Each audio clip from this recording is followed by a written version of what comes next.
Well, most of you know that Larry is retiring tonight as an anchor. This is his last newscast, and this is a very special and probably will be an emotional night for all of us here, as well as for those of you who have watched Larry for decades. Now, recently, Larry and Eyewitness News anchor Pat Shiraki sat down to discuss Larry's career and some of the big stories that he's covered during the 36 years he's been on TV in Philadelphia. I love the town, and I love the people, and by the town, I mean the whole area. Larry's love affair with our area began 36 years ago, after he worked in other cities. There's a stunning list of stories and people he's covered. There's the move confrontation, of course, in Philadelphia. There's the Pope's visit in 1979, which was just majestic, just beautiful. And there's, stories overseas and here. And, of course, the rise, the ascent of Frank Rizzo. Mayor Ed Rendell, who joins us live from Chicago tonight. Your Holiness, this is Larry Kane. I'm at Union Station at the Mid-Atlantic Ball tonight. Where's Larry? Larry Kane! That's movie star Bruce Willis, who grew up watching Larry.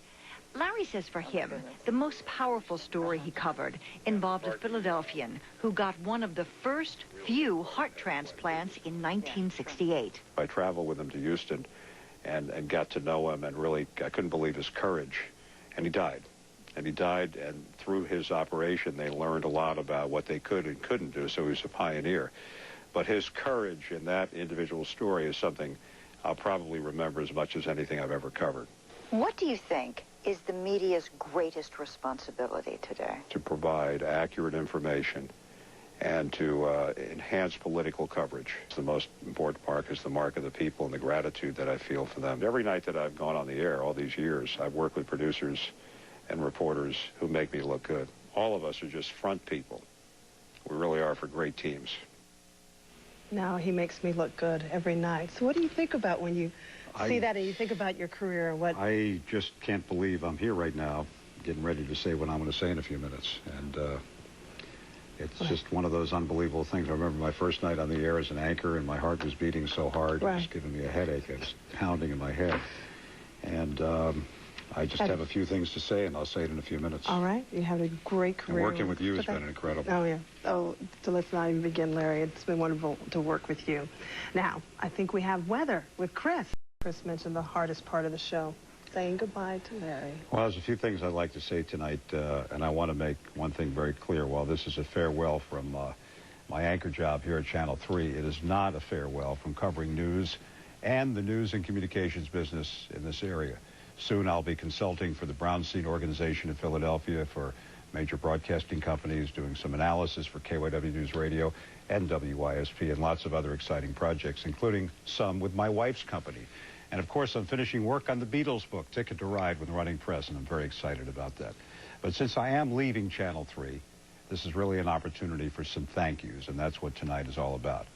First and foremost, after 36 years of night work, my thanks to my amazing wife, Donna, and our children, Michael and Alexander, for putting up with all the stuff you put up with when your life is a public one. They are the greatest.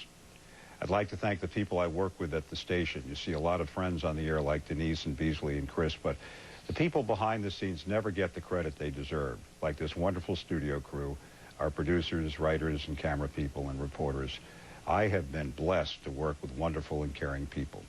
I'd also like to acknowledge a group of people who have entrusted their careers with me by letting me help them.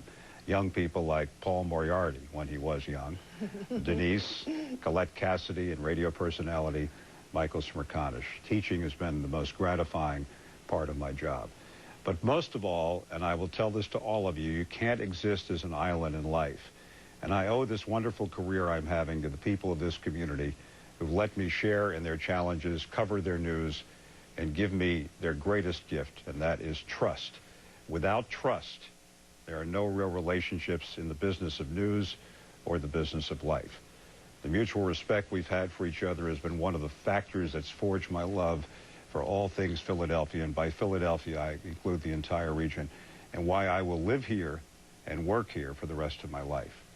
I may have delivered the news to you for 36 years, but the education that you've given me, what I keep learning about this community and its people, has been for me the gift of a lifetime. So thank you. Thank you, Larry. It's been wonderful to work with you, and I just want to say I consider you more than just a colleague. I consider you a dear dear, dear friend, and I appreciate everything that you've taught me. And I will miss you, but I know I have a hotline to your house, so I can call you anytime I need to get a hold of you. Anytime. Beasley, you've been the greatest. Larry, you are the greatest. Thank you. Thanks to all of our friends who are here tonight. Good night.